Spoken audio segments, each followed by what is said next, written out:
ಈ ಸಂದರ್ಭದಲ್ಲಿ ನಿಮ್ಮ ಮಾತು. ಹಾಯ್ ಹಲೋ ನಮಸ್ಕಾರ ಸ್ನೇಹಿತರೆ, ನೀವು ಕೇಳ್ತಾ ಇದ್ರಿ ಐತಿಹಾಸಿಕ ನಗರ ಕೋಟೆ ನಾಡಿನ ಏಕೈಕ ಬಾನುಲಿ ಆಕಾಶವಾಣಿ ಚಿತ್ರದುರ್ಗ ಎಫ್ಎಂ ಅಂದ್ರೆ 102.6 ಕರ್ನಾಟಕದ ಮೊಟ್ಟ ಮೊದಲ ಆಕಾಶವಾಣಿ ಎಫ್ಎಂ ಕೇಂದ್ರ ಚಿತ್ರದುರ್ಗ. ಬಹುಜನ ಹಿತಾಯ ಬಹುಜನ ಸುಖಾಯ ಎನ್ನುವ ಆಶಯದೊಂದಿಗೆ ಸ್ಪರ್ಧಾತ್ಮಕವಾದ ಈ ಮಾಧ್ಯಮ ಜಗತ್ತಿನಲ್ಲಿ ಇಂದಿಗೂ ಕೂಡ ಮಾಹಿತಿ, ಶಿಕ್ಷಣ ಮತ್ತು ಮನೋರಂಜನೆಯನ್ನ ಅತ್ಯಂತ ಗುಣಾತ್ಮಕವಾಗಿ ನೀಡುವ ಸರ್ಕಾರಿ ಸ್ವಾಮ್ಯದ ಸುದ್ದಿ ಸಂಸ್ಥೆ ಅದು ಆಕಾಶವಾಣಿ. ಆಕಾಶವಾಣಿ ಅಂದ್ರೆ ಅದು ಲೋಕ ಶಿಕ್ಷಣ ಕೇಂದ್ರ. ಪಾಟೀಲ ಪುಟ್ಟಪ್ಪನವರು ಹೇಳುವಂತ ಮಾತು. ಆಕಾಶವಾಣಿ ಅಂತಂದ್ರೆ ಅದು ಸಾಹಿತ್ಯಿಕವಾದ, ಸಾಂಸ್ಕೃತಿಕವಾದ ಘನತೆಯನ್ನ ಮೌಲಿಕವಾಗಿ ಎತ್ತಿಡುವಂತ ಒಂದು ಸಂಸ್ಥೆ. ಅಂತಹ ಸಂಸ್ಥೆಯಲ್ಲಿ ಕೆಲಸ ಮಾಡುವಂತದ್ದೇ ಇದು ಭಾಗ್ಯ, ಇದು ಭಾಗ್ಯ, ಇದು ಭಾಗ್ಯ ಅಂತ ನಾನು ಪರಿಭಾವಿಸ್ತೇನೆ.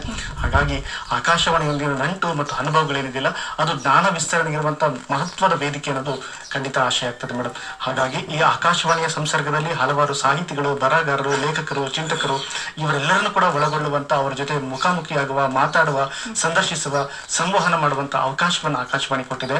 ಆ ಕಾರಣಕ್ಕಾಗಿ ಆಕಾಶವಾಣಿ ಎಲ್ಲ ಅಧಿಕಾರಿಗಳಿಗೆ, ಸಿಬ್ಬಂದಿಗಳಿಗೆ ಮತ್ತು ಅಂತಹ ದೊಡ್ಡ ಶ್ರೇಷ್ಠ ಸಂಸ್ಥೆಯೊಂದಿಗೆ ನಾನು ಧನ್ಯವಾದಗಳನ್ನು ಹೇಳಿಕ್ ಬಯಸ್ತೇನೆ. ಈ ಆಕಾಶವಾಣಿಯ ಮೂಲಕವೇ ಅವಕಾಶಗಳ ವಿಸ್ತರಣೆ ನನಗಾಗಿರುವಂತದ್ದು.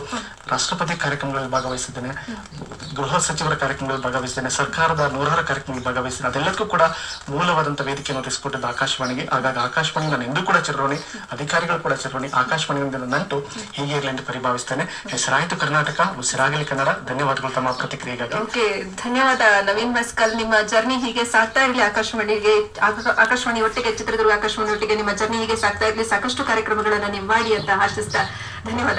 ಅವಕಾಶಕ್ಕಾಗಿ ಧನ್ಯವಾದಗಳು ಮೇಡಮ್. ನಮಸ್ಕಾರ.